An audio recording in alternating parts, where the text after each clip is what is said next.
Very well, thanks for dropping by. Off you go.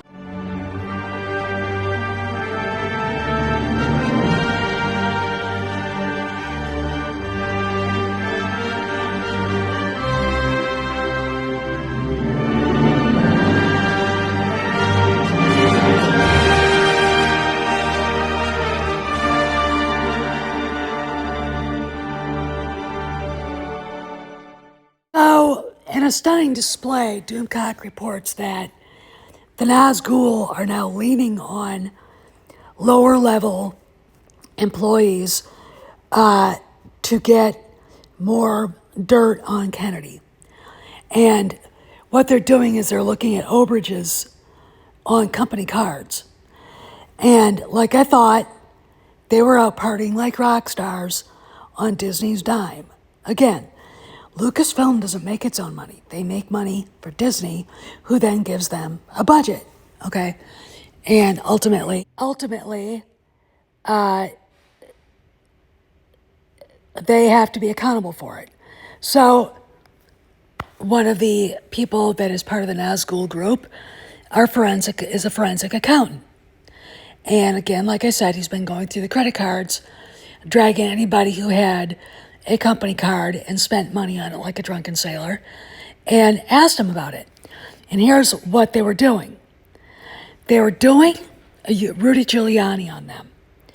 You bring in a mob associate like Henry Hill. You tell Henry Hill, I'm not going to charge you with dealing cocaine if you give me Paul Varia. Okay. Henry Hill turned state's evidence over to the FBI and to the Justice Department and was basically a witness against the crime boss, the mob boss, the capo regime, Paul Varia, who basically he worked under. Okay, that's how that happened. Okay, and I'm fine with this. And the reason why is they want bigger fish.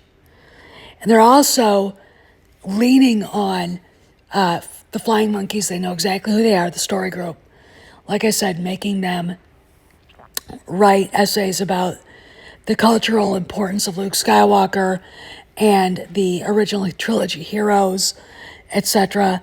And I think what they're doing, and I think I know whose idea this was to figure out who was a real Star Wars fan and who wasn't.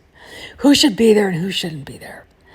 And meanwhile, they keep pushing and they keep gathering evidence to throw at Kennedy, which, in my opinion, is fantastic. If you put this all together with, again, what we've heard from Sparrow, Kennedy doesn't have a leg to stand on. She's not coming back to Lucasfilm.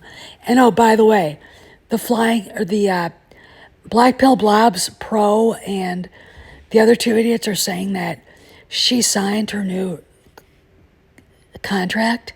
Really?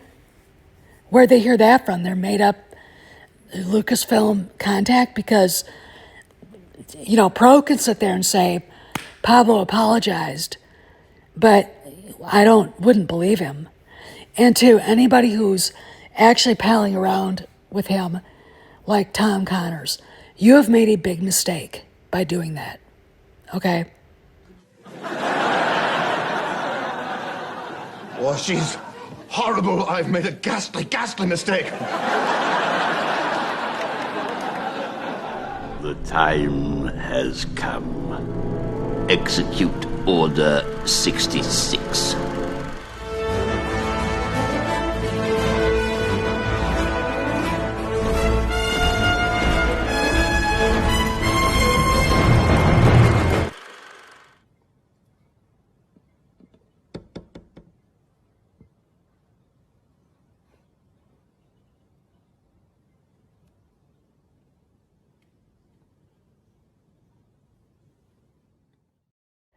So where does this leave Kennedy? So this was interesting. And it's something that I've been kind of thinking would happen. Kennedy was all set to retire in glorious triumph if Indy 5 had made its money back, and it won't, which is sad. Again, very sad. It's not going to come close to breaking even.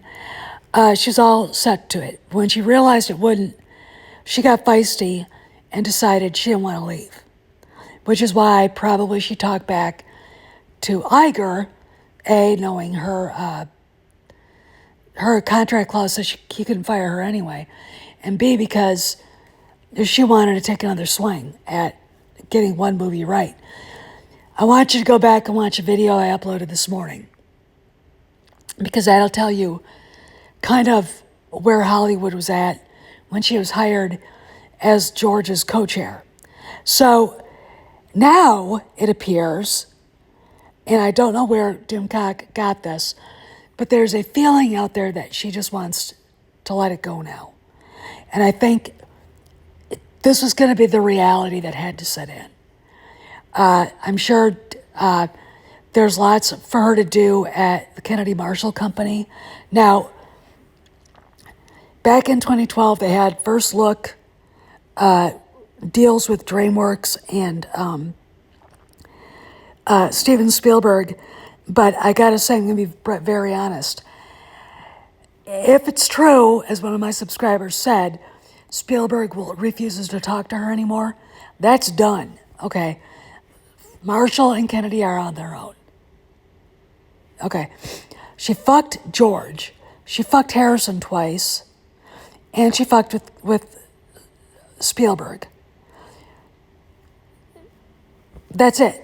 You don't get to do that, okay? I'm pretty sure when they had that, before they all got together at the Los Angeles premiere of Indy 5, that Harrison and Steven had an idea of what they were going to do. And they didn't tell George. They were going to, and he would know what they were doing.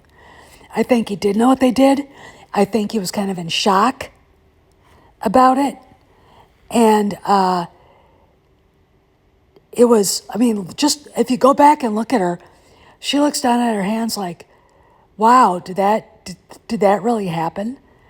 And her husband's just like, he's all proud, and then all of a sudden he hears the name John Williams, and he starts walking away, taps her on the shoulder and says, let's go. I doubt they even stayed for the premiere. They probably called for their car and left, okay? And probably had a fight on the way home. This is the way it works. So I think we're coming to the end of this, and I might put out another feeler to my contacts with the trades and just say, hey, have you heard anything? You might want to look into this. Okay, because it's time for Disney to come public with this. Okay, I know why they're worried. Their stock prices are shit. Maybe they go up, just a suggestion. If it was announced, that bitch is leaving and Jon Favreau is taking over, or Kojak, Janicek, the Shiloh Shepherd, and his mom, me. Okay, or KO Gorgeous Thoroughbred Mare and her owner, me. Okay, whatever. It could be an army of ants taking over. It would be much better than Kennedy still being there. And again, her name being attached to Lucasfilm in any way, shape, or form drives fans away. It just does. So I want to put this out there. Great video, Doomcock. And I just love wow, you spent $250 on a leather jacket on the company dime. But I tell you what, if you drop a dime on Carrie Beck, you get to keep your job. This is great. This is Steph. I'll see you on the Galaxy.